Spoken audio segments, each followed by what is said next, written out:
Pelni menetapkannya, dan hajatan Lebaran atau peak season ini kan hajatan yang ada setiap tahun. Mudah-mudahan selama perjalanan peak season ini kita semua, tentu juga teman-teman calon penumpang yang mau melaksanakan mudik dalam keadaan sehat. Ya, itu yang pertama, ada masa peak season. Yang kedua, dalam hal ini Pelni sendiri secara nasional telah mempersiapkan 25 kapal penumpang ya, dan 30 kapal perintis. Jadi totalnya ada 55. Untuk daerah Jayapura sendiri seperti biasa tidak ada pengurangan dan tidak ada penambahan. Ada 5 kapal penumpang dan 3 kapal perintis. Kapalnya itu adalah kapal Sinabung, Gunung Dempo, Ciremai, Dobon Solo, dan Dorolonda. Ini Dorolonda ini sebetulnya dari awal tahun sudah menggantikan posisi Labubar.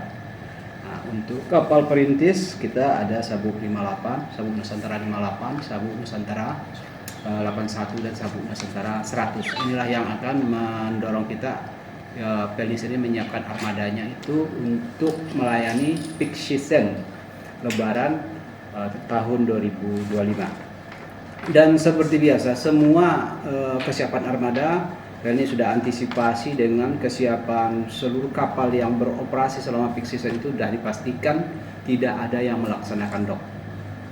Ada yang sebelum Lebaran docknya, atau yang jatuh tempo tahunannya setelah Lebaran. Tapi secara overall kesiapan armada itu sudah siap. Tentu juga kapal kita juga karena ada verifikasi dari regulator, itu juga telah dilaksanakan ramcek baik dari kapal penumpang biasanya sudah di ramcek di KSU ya, biasanya kalau kapal perintis langsung dari sini terus juga mempersiapkan tentu juga semua air tawar BBM itu kita sudah persiapkan, dan mudah-mudahan itu berjalan. Termasuk juga jauh sebelum ini juga sudah ada workshop keselamatan baik mandiri maupun dengan Dirjen Perhubungan Laut, itu untuk memastikan kelayakan kapal kita supaya kapal kita itu beroperasinya tidak ada kendala. Terus sebagian rute juga ada rerouting, itu untuk ruas-ruas terpadat. Tapi kalau untuk khusus Jayapura itu seperti yang disampaikan Mbak Caca, peningkatannya itu tidak signifikan. Kalau kemarin Natal peningkatannya signifikan. Kita udah lihat di lapangan, udah kemarin terakhir kapal tadi malam Gunung Dempo, ya penumpangnya masih di bawah kapasitasnya ya.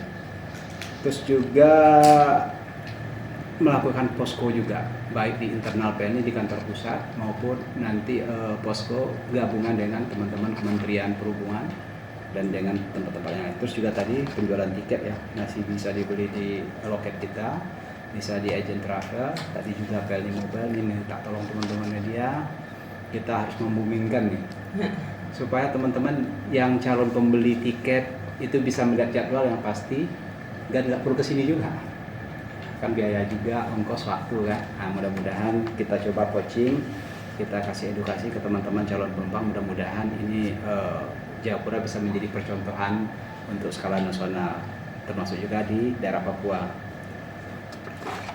Terus juga selain dockingnya sudah dilaksanakan atau jatuh temponya setelah Lebaran, tentu juga pelaksanaan perbaikan mandiri dan running repair itu bisa dilaksanakan di atas kapal sambil jalan. Terus juga untuk safety equipment atau alat-alat keselamatan, alhamdulillah kapal Pelni untuk skala nasional mungkin yang paling inilah ya, udah menyiapkan life boat, life raft, life jacket maupun life buoy. Nah, ini sudah disiapkan. Di samping itu juga ada penambahan atau dispensasi dari kementerian untuk antisipasi ya. Mungkin di Jayapura nggak terlalu lah, tapi di daerah-daerah lain itu kan perlu, karena kapasitas kapal terbatas dan jumlah armada kapal kita kan terbatas. Nah, yang tadi kita 25, padahal tahun sebelumnya kita masih ada 26 kapal.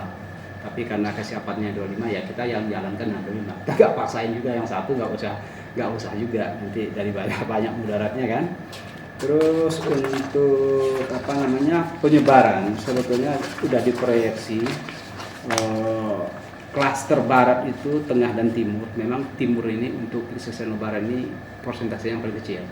Kalau di barat ada 31%, di tengah 43%, di timur besar 26% ya. Ini di daerah Jayapura ini kan termasuk yang klaster timur. Tapi alhamdulillah kapalnya kita nggak dikurangin. Nah, tapi kalau yang di daerah padat itu akan ada rerouting dan mungkin ada penambahan armada. Proyeksi penumpang kita untuk peak season Lebaran ini kurang lebih 11 ribuan ya, 11 ribu plus minus dengan tahun-tahun kemarin. Jadi tidak terlalu tapi tetap layanan kita kita lanjutkan, layanan kita tetap kita tingkatkan juga. Prediksi puncak lebaran secara nasional itu adalah di H-5 di tanggal 26 Maret 2025 dan arus baliknya di H+6 ya, 7 April 2025. Kalau di Jayapura sendiri untuk jarak jauh nih tanggal 16 Maret itu ada Dobon Solo, nanti di tanggal 20 ada Sinabung. Kalau mungkin hanya jarak dekat, mungkin tanggal 28 dan tanggal 30. Tanggal 28-nya ada Gunung Dempo, dan ada Ciremai. Nah inilah 4 kapal lagi yang akan melayani teman-teman calon pemudik Lebaran di bulan Maret sebelum Lebaran. Lebaran kan kemungkinan jatuh tanggal 31 atau tanggal 1. Nah, itu yang ini. Jadi kalau ada teman-teman yang menanyakan terkait mudik gratis, memang dari Kementerian Perhubungan pada sifatnya PLN ini kan penugasan. Jadi setiap penugasan yang ada dari Perhubungan ke PT PLN pasti PLN melaksanakan. Cuma untuk Pelabuhan Jayapura sampai saat ini. Download Tribun X sekarang, menghadirkan lokal menjadi Indonesia.